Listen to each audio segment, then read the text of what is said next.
Good morning बच्चों, Hindi classes में आपका स्वागत है। आज हम फिर से आपको कविता के बहाने बात सीधी थी पर पढ़ाने चल रहे हैं। इसके रचयिता कवि कुंवर नारायण जी हैं। पहले इनका हम जीवन परिचय देख लेते हैं। जीवन परिचय क्या है? छोटा सा जीवन परिचय है। कुंवर नारायण आधुनिक हिंदी कविता के सशक्त हस्ताक्षर हैं। इनका जन्म 19 सितंबर 1927 को फैजाबाद उत्तर प्रदेश में हुआ था। इनकी प्रारंभिक शिक्षा घर पर हुई थी। विश्वविद्यालय स्तर की शिक्षा इन्होंने लखनऊ विश्वविद्यालय से पूरी की। इन्होंने अनेक देशों की यात्रा की है। कुंवर नारायण ने सन 1950 ईस्वी के आसपास काव्य लेखन की शुरुआत की। इन्होंने चिंतन परक लेख, कहानियाँ, सिनेमा और अन्य कलाओं पर समीक्षाएं भी लिखी है।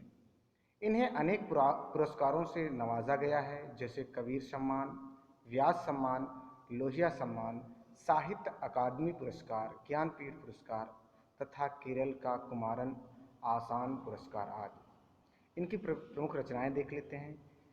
ये तीसरी शतक के प्रमुख कवि हैं। इनकी प्रमुख रचनाएं निम्नलिखित हैं। काव्य संग्रह इन्होंने लिखा है चक्रव्यूह, परिवेश, हम तुम, आमने सामने, कोई दूसरा नहीं, इन दिनों।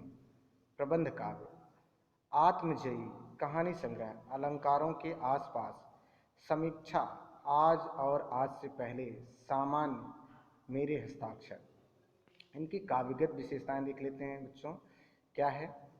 कवि ने कविता को अपने सृजन कर में हमेशा प्राथमिकता दी। आलोचकों का मानना है कि उनकी कविता में व्यर्थ का उलझाव, अखबारी सतहीपन और वैचारिक धुंध की बजाय संयम, परिष्कार और साफ सुथरापन है। कुंवर नारायण नगरीय संवेदना के कवि हैं। इनके यहाँ विवरण बहुत कम है, परंतु व्यक्तिक और सामाजिक ऊहापोह का तनाव पूरी व्यंजकता के में सामने आता है।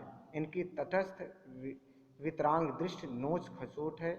हिंसा प्रतिहिंसा से सहमे हुए एक संवेदनशील मन की अड़ोलना के रूप में पढ़ी जा सकती है, आलोचना के रूप में पढ़ी जा सकती है।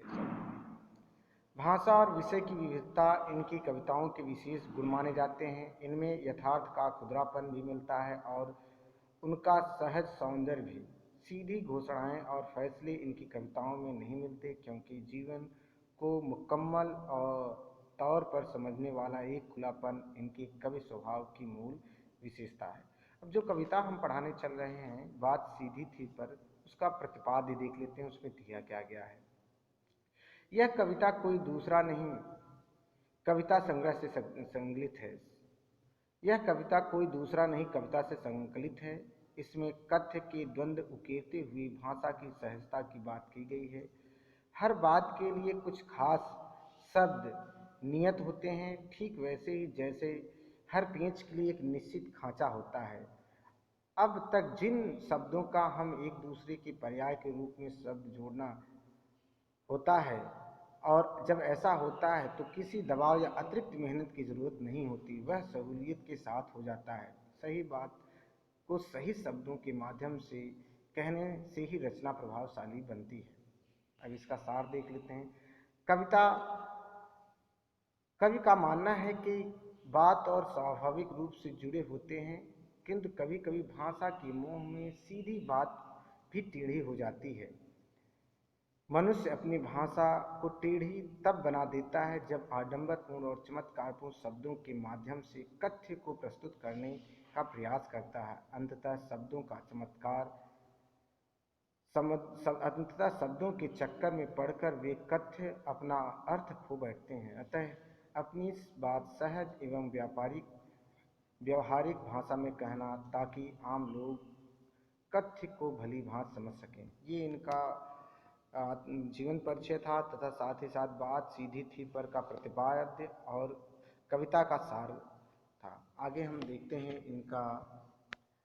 इनकी कविताओं की व्याख्या और अर्थ।